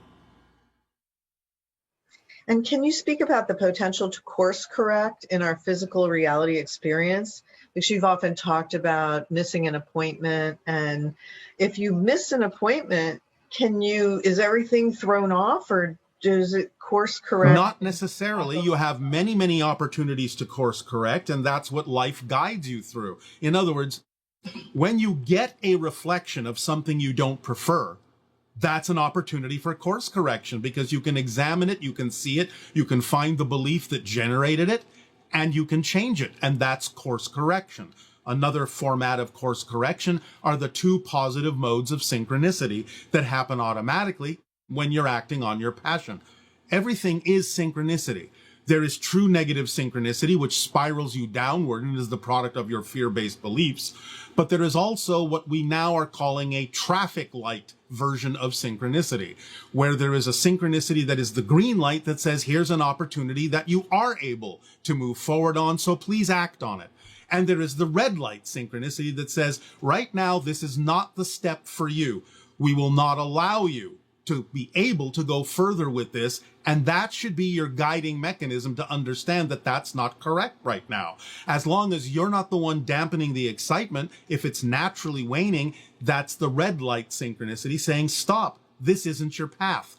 Go follow what you can act on. Maybe you'll come back to this, maybe you won't, but it doesn't matter. Because as long as you follow the green light version of synchronicity and act on the things that you are capable of acting on that are representative of your passion, it will be the same as traveling through your city in a safe way, because you will move through the green lights and you will stop at the red ones, and you will know then that everything is coordinated and everyone is safe. Now, you've spoken a lot about parallel realities and how we change moment to moment. So Yes. if we're constantly navigating different realities and meeting different versions of people, Yes. then who are we actually in relationship with? Is there like a true or abiding connection, even if we're interacting with different versions of the same person? Absolutely. You have, all of you, a core identity. It's not a personality as you understand it, but the only way that it can really be easily explained to you is that whatever it is that happens to you will be experienced as happening to you from your perspective. If you're no longer human, if you're no longer physical, it doesn't matter. Every experience you have is being had by you from your perspective. That's your core identity. That's your core reflection of all that is. And even the idea of so-called blending or merging with all that is itself doesn't mean you lose your identity. It means you see yourself as all that is. You never lose your core identity. So when we go into spirit and we're interacting with the same consciousness that we experienced as different versions in our earthly experience, how do we see that connection with that particular spirit? Well, you now contain it in much the same way that you still contain the experiences of yourself as a child, even though you are now an adult.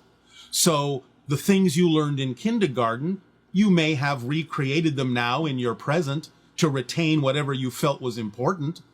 But the idea is that you simply are now bigger than that. So the idea of becoming spirit is that you retain everything that's essential and relevant for you, that you prefer to retain and create for yourself moment to moment in spirit, but you're bigger than that. So it's simply a part of you at that point. It's not your entire identity. And if we were to see that being in spirit, when we're in spirit, Yes. would they seem significantly different than? Yes, absolutely. Because again, you're exhibiting more of yourself. In much the same way that when a person on your planet, even physically, learns something new, their personality can change. So the idea is that you may still be able to recognize them, or they may make sure you can recognize them, if that's important, with the vibrational frequency of the former self that they still contain, I'll just put it that way. But at the same time, you may recognize that they're now bigger than that. And that would be similar to when someone in your life that you love dies. Yes. And you connect with them in spirit. Yes. If they haven't behaved well towards you during their lifetime or whatever, Yes. when you actually connect with them when they're in spirit, you get a very different version of that. For the most part, absolutely. Unless there's someone who still has something to work out and they remain in what you call the lower astral and still appear somewhat similar to the way they appeared in physical reality. Generally speaking, people that move forward and move on will be perceived as being somewhat different than what you remember them as being as a physical person, even though you may still be able to recognize them, or they may be still able to project themselves to you in the way that you will recognize them. But you can get a sense that they're bigger than that now. And overall, you will get a more overwhelming sense of unconditional love from them because now they're, in a sense, immersed in it in a conscious way. So that's a really powerful tool for resolving issues that you may have had with someone that passed. Yes, you can understand with compassion that they may simply never have been taught or learned how to express themselves in a more loving way while they were physical because of the limitations of physical reality. But now their eyes, in a sense, are wide open. And therefore you can relate to them as a bigger being that's a more unconditionally loving soul. Wonderful. What do the folds in the brain do, and why do some animals have more folds than even humans? And how different are human brains from the gray or Sasquatch brain? All right. Well, the folds are, in a sense, to put it simply, for efficiency's sake. You wouldn't want your brain to necessarily stretch out its full length. By unfolding all the folds, you wouldn't have room in your head. So the idea is also that the way it's folded allows for certain kinds of interconnectivity to happen because certain synapses are closer to other synapses in a way that allows them the degree of flexibility that they require to be able to process consciousness into the physical mind format. Now, some other beings, animals as you may say, may express this consciousness in different ways, and the folds in their brain will represent this idea. So it's not so much that anything is less intelligent. It just uses intelligence in a different way. The different kinds and ways that the brain is folded is an expression of the different ways in which intelligence may be used or expressed by the different being. And therefore, you would have to understand the science of those folds in order to understand why the brain of a gray or a dolphin or a Sasquatch or even a cat or a dog exists the way it does. Because it's always about efficiency, it's always about interconnectivity, and it's always about the efficiency of processing the consciousness of the higher non-physical mind into the way that the physical mind needs to express itself in order to express itself as the being that it is in physical terms. Did that make sense? Yes. Does the coronavirus have a type of group consciousness? Is it something we can communicate and negotiate with to benefit both sides? Yes, you can. But again, negotiation really means recognition of what is actually happening and why. So you have to be open to the idea of understanding its place in nature, how it serves you.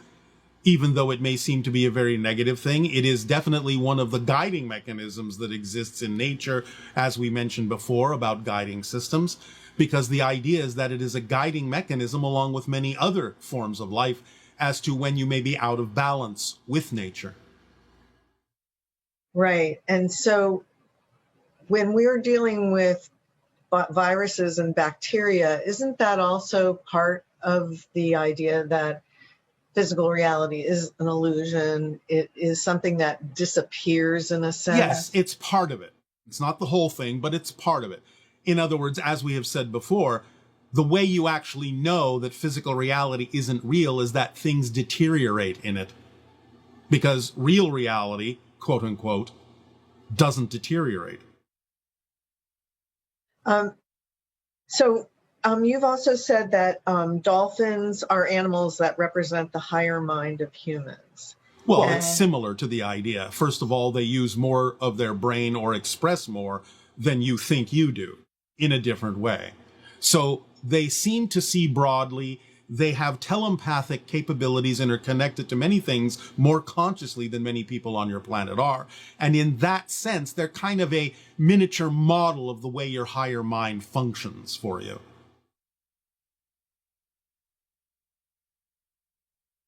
Did that answer your question?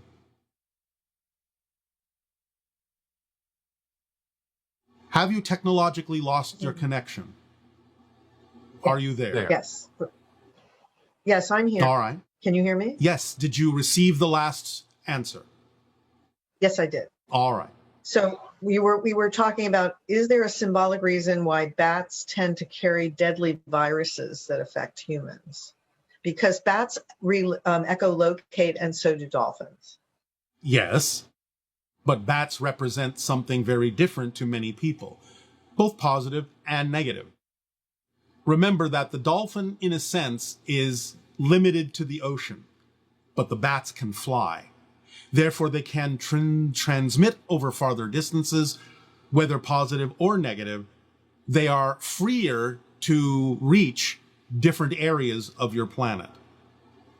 So they carry messages, both positive and negative, depending upon the relationship that a person may have to the idea of the bat.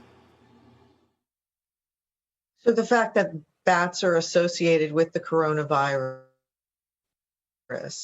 and the idea that many people are concerned that the coronavirus was man-made versus whether it was created by zoological jumping,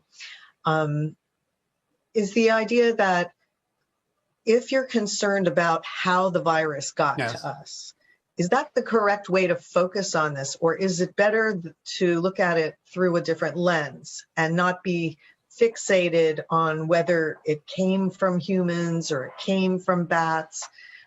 What is the better lesson to learn from the... If you're asking the question that way, then the best lesson is to understand what it represents to you, as we said, that you're out of balance with nature. In that sense, it doesn't really matter how it arrived, because the lesson is the same. You're out of balance with nature. Okay. So we have lots of galactic questions. All right. Okay. So why do UFOs have different shapes and designs?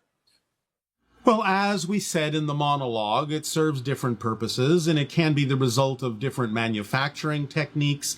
It can be the result of different frequencies of existence. It can be the result of the different kinds of realities that they travel through. For example, as we said, what you have recently referred to as the tic-tac or lozenge-shaped UFOs that are now being discussed by your military and released by your military into your media are designed that way because not only do they traverse space and air, but they're also submarines.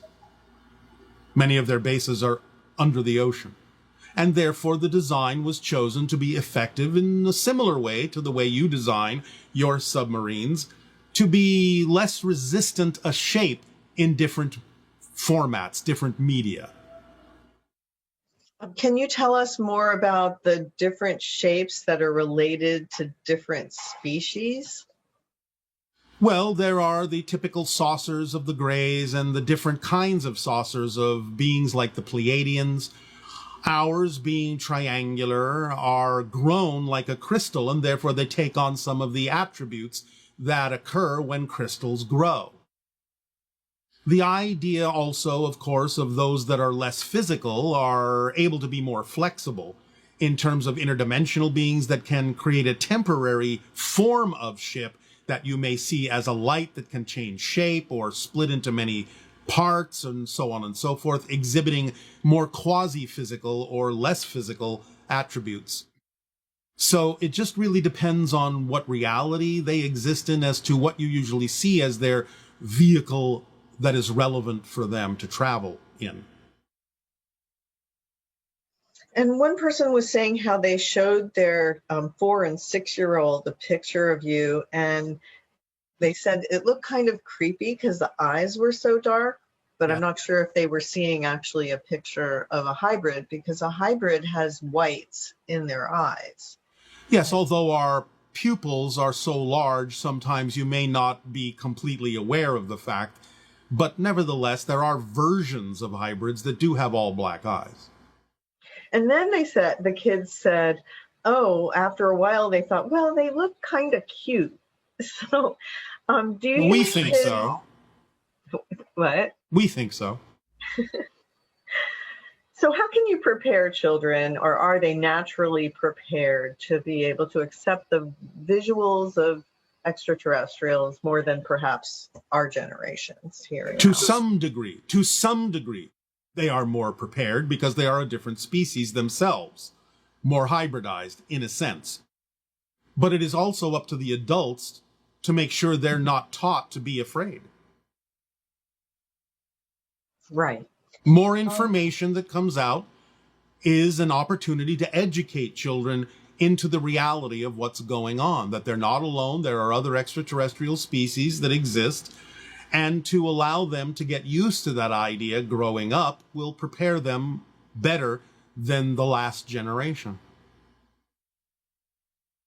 What about resistance from mainstream religion to the idea that humans are hybrids and that they were created through ET DNA manipulation and not created per se by God? Well, everything still comes from source. These concepts, when you really get down to it, don't really contradict each other. In the same way that if you have a child, you created the child, but the child is also from source, from God, if you want to use that term. So these concepts are not necessarily mutually exclusive. You just have to understand them from a different perspective or a different framework and give them their due at the level in which they exist.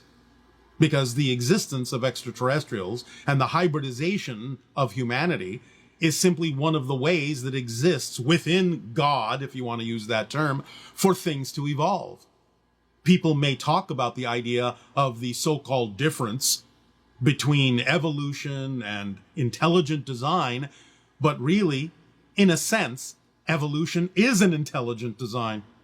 So these things are not necessarily contradictory. If you look at them from a more neutral and balanced perspective, you'll figure out a way in which they paradoxically actually come from the same center source.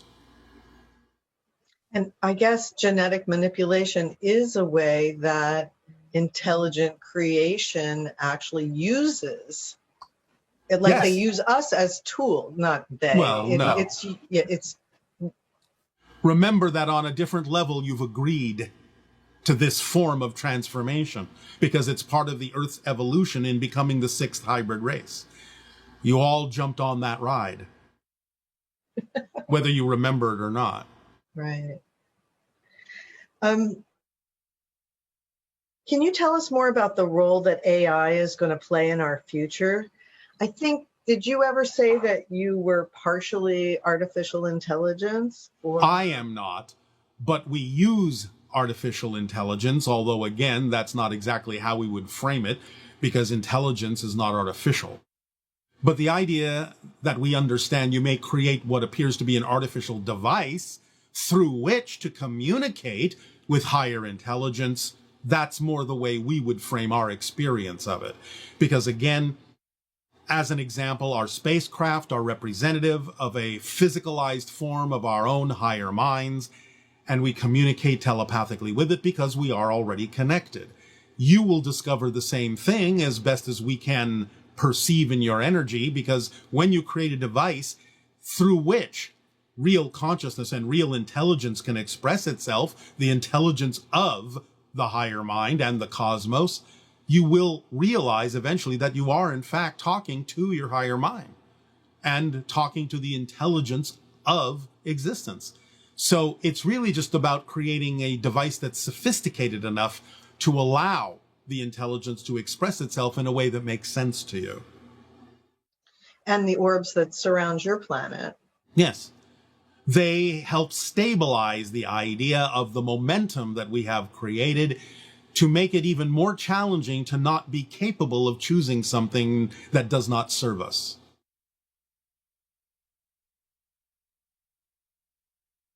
Can you tell us more about the Shayel, the fourth hybrid race, where they are and what their part in the hybridization agenda is?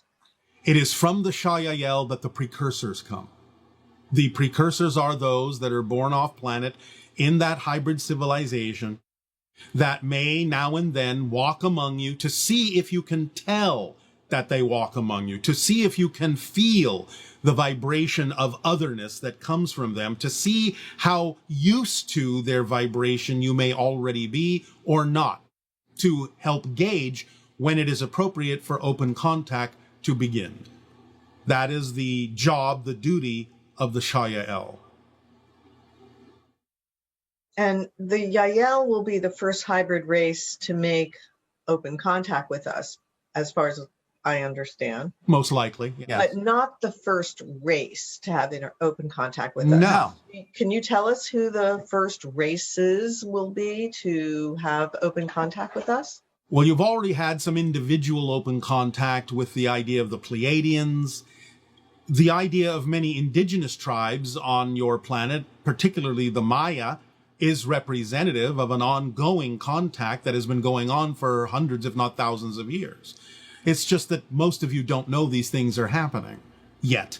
So the idea is there will be some contact from what appear to be indigenous people who are in fact extraterrestrials.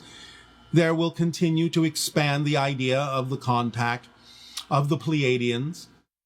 There will be the expansion eventually of the hybrid children that will live among you. Again, the Shalanaya, in that sense, that will be presented to you by the Yael. And a few others that we're not really supposed to mention at this time. Okay. And one person asked about, they had heard that there were high-level meetings held on Jupiter between several of Earth's leaders and CEOs, as well as ET leaders, for some kind of peace and protection agreement. Is that true? And can you tell us anything about the participants? Well, first of all, nothing can be held on Jupiter. The gravity would crush you.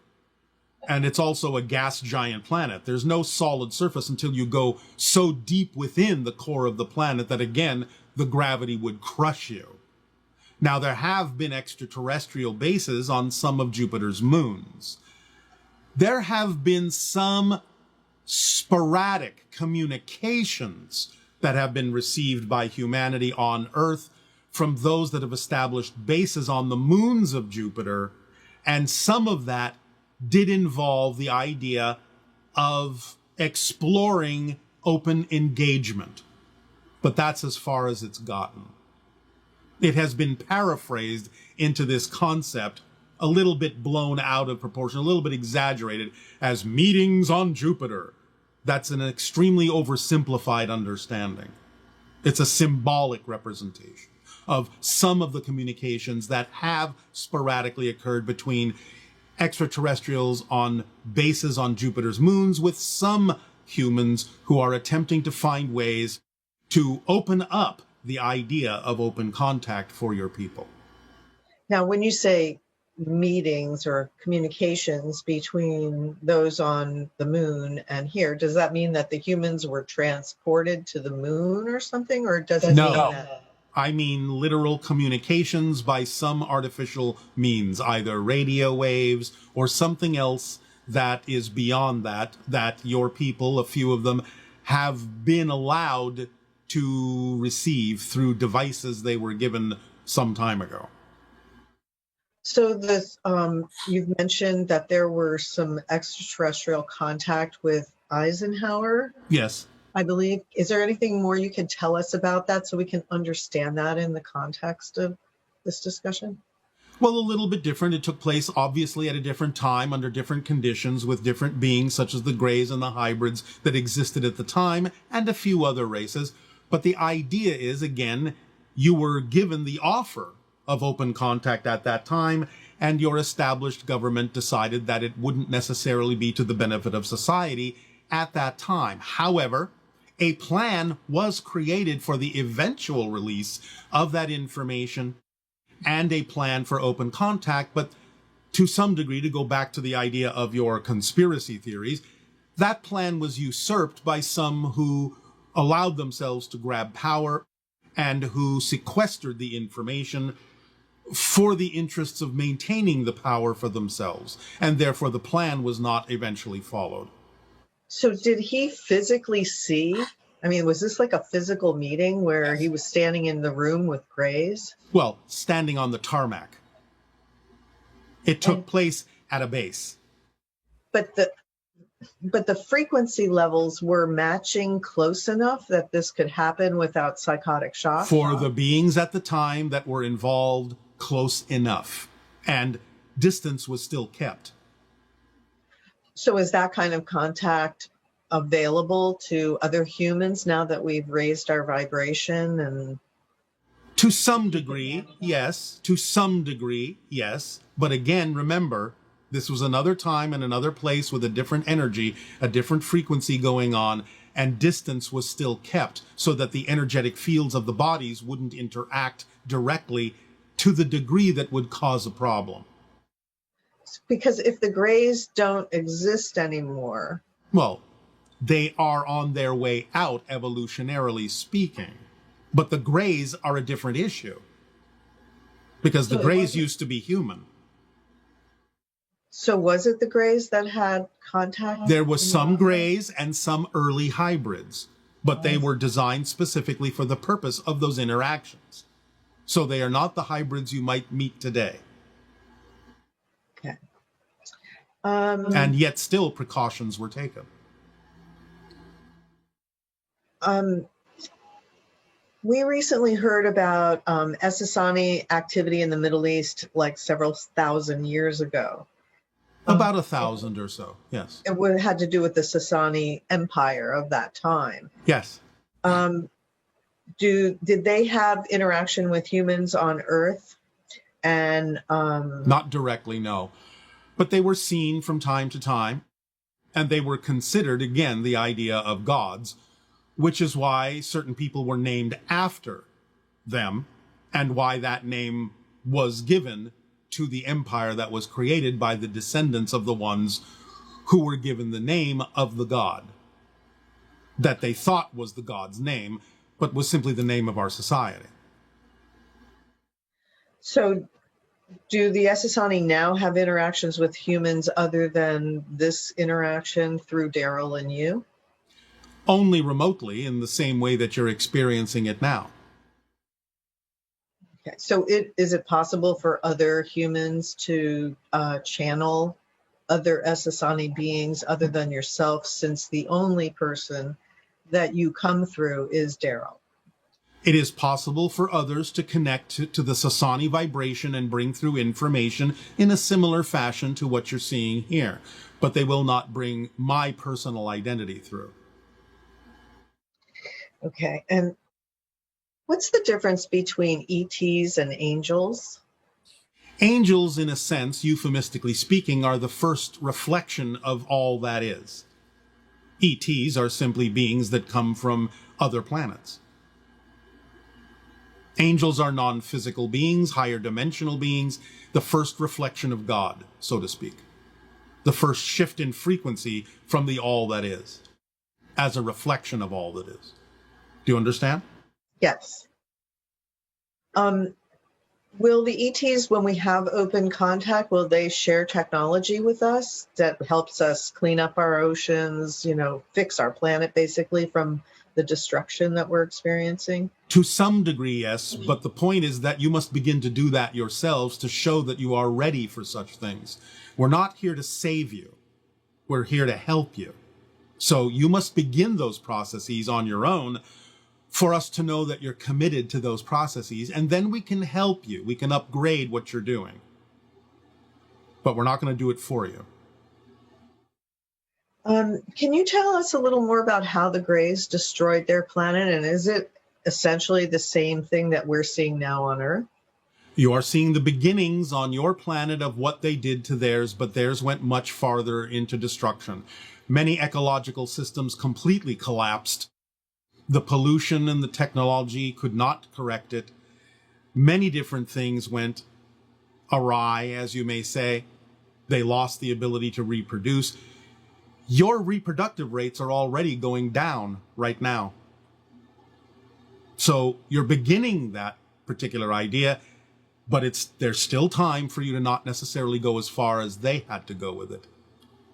And what ecosystems would you say are at most danger or would be first to collapse on the planet based on our trajectory at this present time? Between the jungles and the oceans, it's 50-50. And the jungles are part of our breathing, basically, right? Yes. The oxygenation of the planet. Yes. Now, you're already seeing massive changes in your climate, which in a sense is a natural cycle, but humanity with their technology has exacerbated it and accelerated it. But the idea now, as you have actually recently reported on some of your news channels, is not only now have some of the fires on your planet been caused by the weather, but the fires are now changing the weather. So that's also part of the acceleration of your climate change that wasn't necessarily foreseen. And the extensive pollution in the ocean. Yes. And the idea that the conveyor would stop. Yes. Essentially. Is that the most eminent or imminent? That's one. The other is the release of too much methane from the ocean floor. Which all of these things affect the quality of our atmosphere. They do, and they cause extinction level events. Wow. So there will be an Earth that moves towards an extinction level event. Oh, there will always be a version of Earth, and maybe even several versions of Earth that move in any direction you can imagine. It's up to you to navigate yourselves in the direction of the ones that you prefer. Again, that's why we give you the formula. Perhaps it needs to be underscored how powerful the formula is as an energetic device to help you navigate in the direction you say you prefer. You have to really understand it as if we have just given you an atomic bomb for positive energy. So as people evolve, like sometimes people get concerned, well, who's going to do all the menial jobs? Because who's that going to be excited to, you know? And just because you can't imagine how somebody might be excited to do something doesn't mean there won't be people who are excited to do it, number one. And number two, if you actually develop your technologies in a proper way, many of those jobs won't be necessary. They can be handled by other beings that are not necessarily human beings and not necessarily even biological. Right. So that does seem to be with the automation and everything and the development of artificial intelligence. Yes. It becomes more and more clear that many of the jobs that humans find distasteful will actually be able to be taken over by some. But again, some may find a renewed excitement to be involved in some of those things, such as people who love gardening. So the idea also is to understand, again, I'll reinforce this again, when you change the way you go about doing things socially, politically, technologically, so on and so forth, you will find that many of the jobs that are now required are unnecessary at all. Because you'll be doing things in a very different way. And a tetrahedral UFO hovered over both the Pentagon and the Kremlin. Yes. What was the reason or message for this? And can you tell us who was on board? The basic reason is to show the interconnectivity of energy that exists between those two particular nations. Whether it's expressed positively or negatively, it is a sign that there's a strong energetic link between those two nations in a variety of ways. One moment.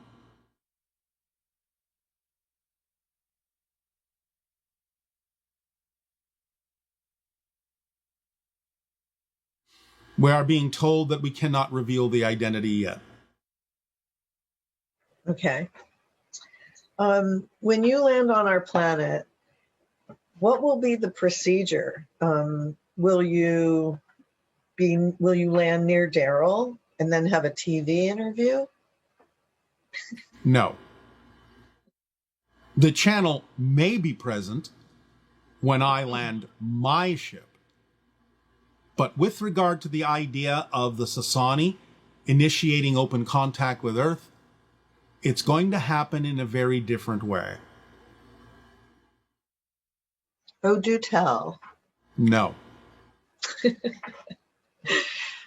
Just be prepared for the unexpected. Well, it definitely seems like because of the high vibrational level that you operate on and the potential for psychotic shock that people could experience if they were to actually physically see you.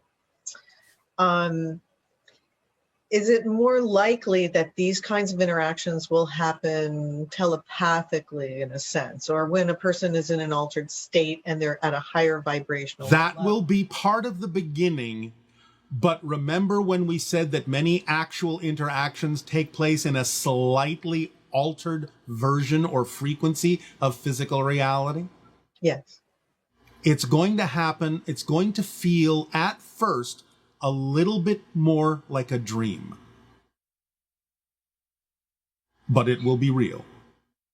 And what happens when someone encounters your consciousness in general? Well, it depends on who that someone is.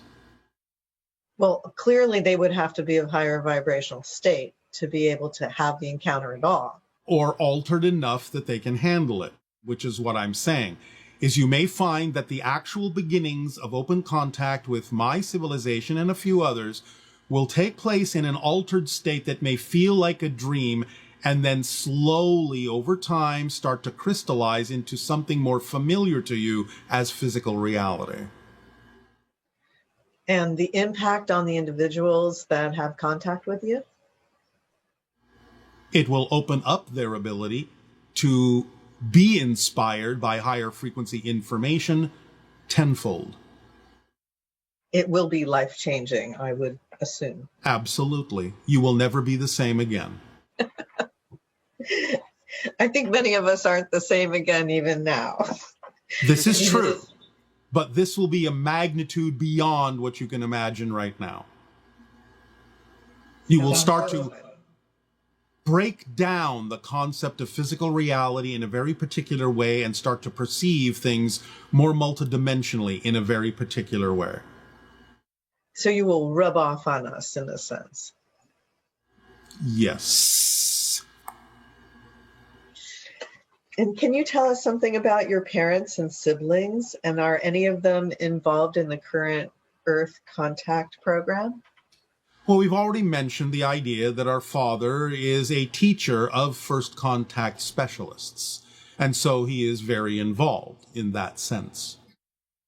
My mother is, again, more involved in the idea of the natural construction of artificial environments in which certain scenarios can be played out before they are actually tried out in what you would consider to be true physical reality. Do you understand this? Yes. Simulations. She constructs simulations of realities for others to practice in. Does that make sense to you? Yes. All right. And similar to Anima in a different way, though, because she's more... Very different way. Anima is a social engineer. That's not the same thing. And what is your relationship to Anima? Colleagues. After first contact is made, you need social engineers to help you go through the process of acclimating to the open contact. Is she related to you? No, not in the way you mean it. Okay. And siblings? Do you have siblings? I do. Do you feel like sharing anything about them? It's not about what I feel. It's about what's appropriate in the timing. We will save that for another story. Okay, yes, because we do really enjoy it when you share your stories with us. All right.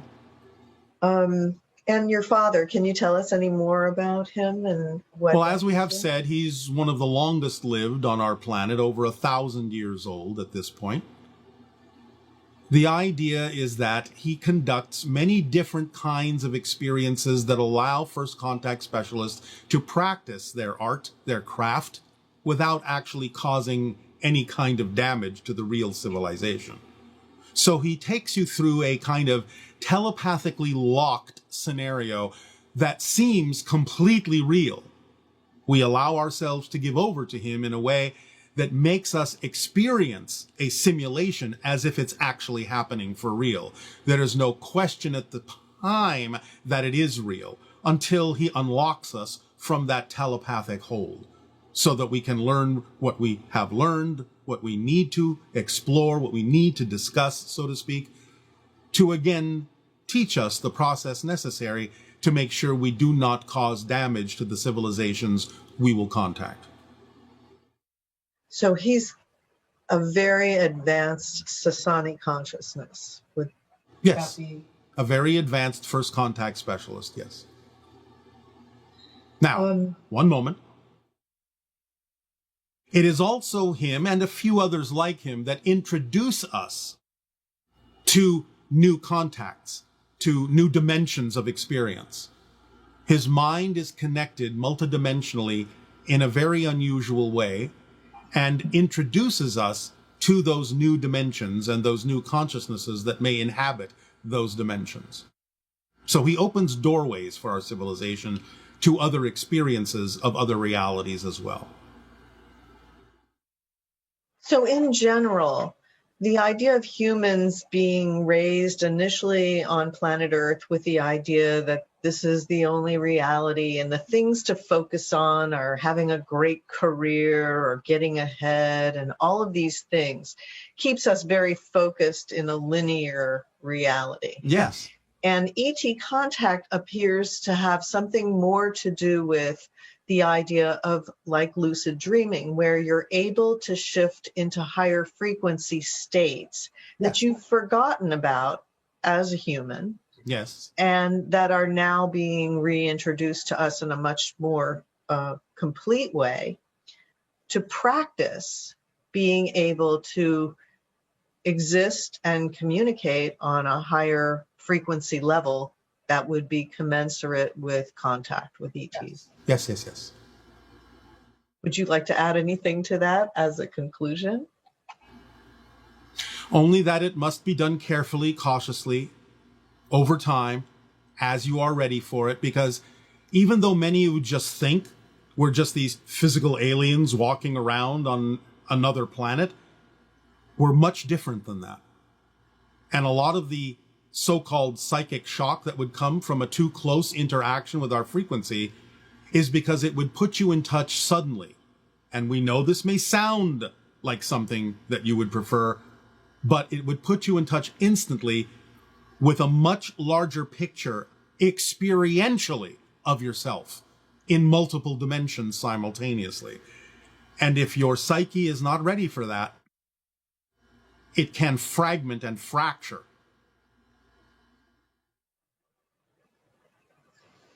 Okay.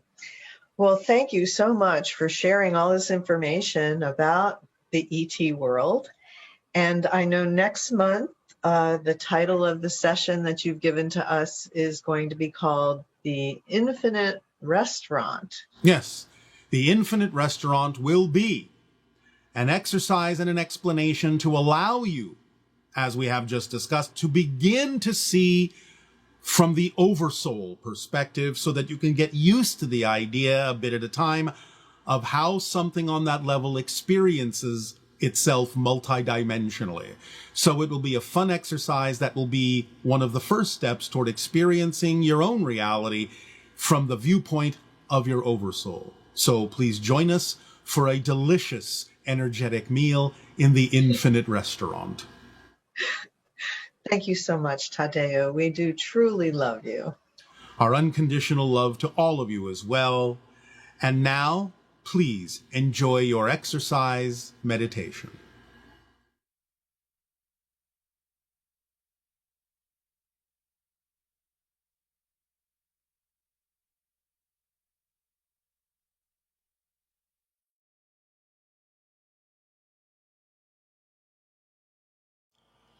We will now deliver an exercise, not exactly a meditation, but partly so. That will be a continuation, the third part, so to speak, of the idea that we began by having the cardboard cutouts of the hybrids and the grays looking through your windows, and then the second part that we delivered about making a declaration of your willingness to open up to the idea of interacting with them without fear on your own terms. And now the third part of the exercise shall be, as we have now announced this day of your time, in breaking news, the idea of the so-called pill-shaped or tic-tac-shaped UFOs being the actual hybrids and hybrid children that will come to live among you one day. You can begin now, as the third part of that exercise, to do the following things. Pick a place and a time where you can be relaxed and allow yourself in a relaxed position, sitting, standing, lying down, whatever you prefer, to imagine a place, a piece of land, whether it is near your house or far away, doesn't matter, where the tic-tac UFOs can actually safely land, and visualize them landing. Now, this doesn't mean that you create the expectation that they will land exactly in the place that you're imagining. This is an exercise that works as a symbol for their ability to be able to land where it is appropriate for them to land, whether it is close or far, near your house or not, or wherever you may be. This just works as another extension of the idea of your openness, the invitation to be open, the invitation to invite them down to land where it is appropriate for them to do so. So allow yourself to begin to get into that comfortable position and go through the meditative exercise of seeing the white tic-tac shaped, white pill shaped UFOs, the submarine UFOs, actually landing somewhere. You see them descend from the sky. They are pill-shaped, rounded on both ends like a capsule, like the proverbial tic-tac you have used to describe them. All white, of a white sort of crystalline material, seamless, until such time as they land on an energy field. No landing gear, just hovering slightly above the ground. See them come down from the sky. See them approach the ground, whether in a forest or in a desert or wherever they may be. See them land to within inches of the ground, supported on a cushion of energy, stable, not bobbing up and down, but firmly fixed. And just view the ship. Just get used to the idea of seeing the ship landing. Allow yourself to walk around the ship. You can see that there are no apparent windows or doors, but that it is smooth and seamless and beautiful and bright. And just walk around and get used to it.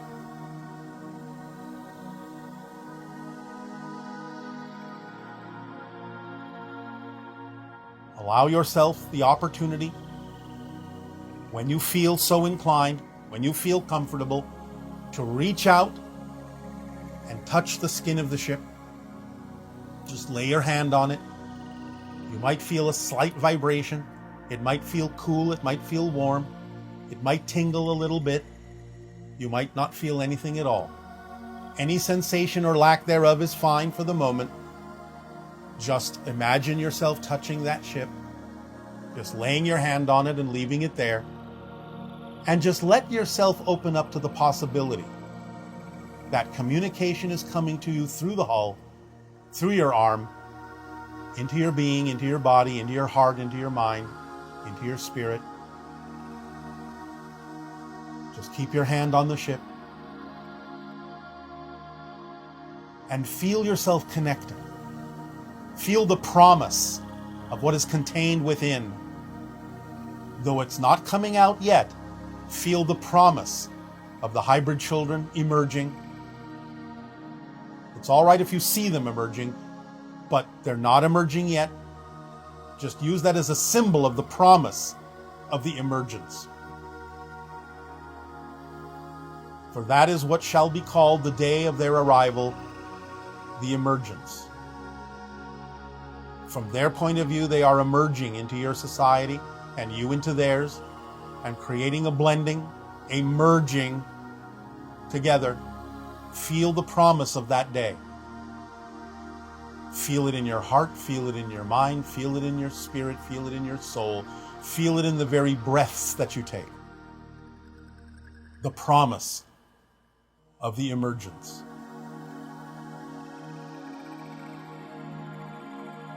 Let yourself soak it in, absorb it, and feel lightened by it, lifted by it, opened by it. And give your allowance, give your love, give your invitation. Take your hand off the skin of the ship, back away a few feet, a few yards, whatever is comfortable for you, and watch the ship rise again into the sky,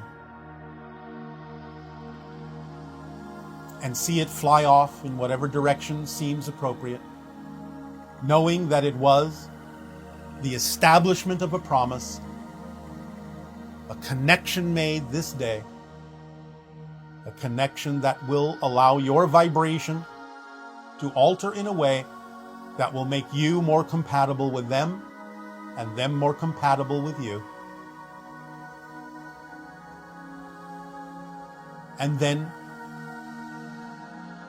imagine yourself in that comfortable position, wherever you are, awakening from that state, knowing that a promise has been given and a promise has been accepted.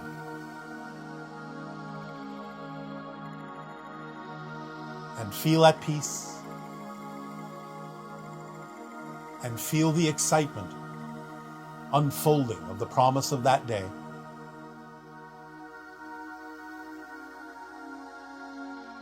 Feel the love, feel the ease, feel the joy.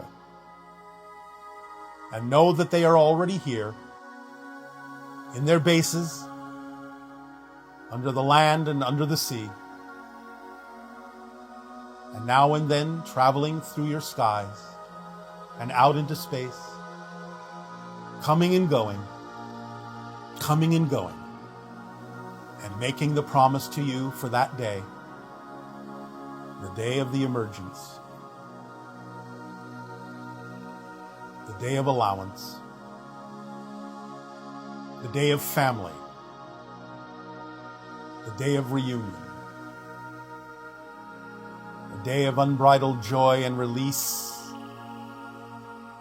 a day of laughter and tears, a day of the opening up of your world to new possibilities, a day of union, a day of oneness, a day of home, a day of expansion, a day of beauty, a day of song.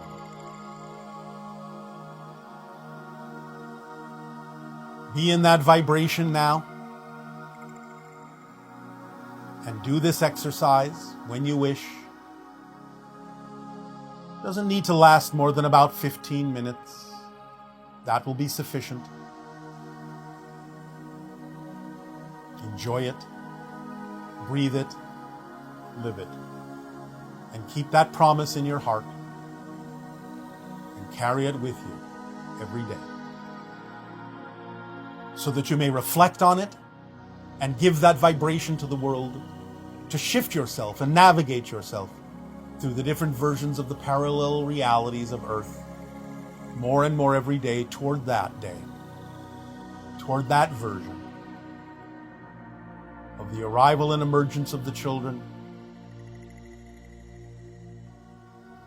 and the day of open contact.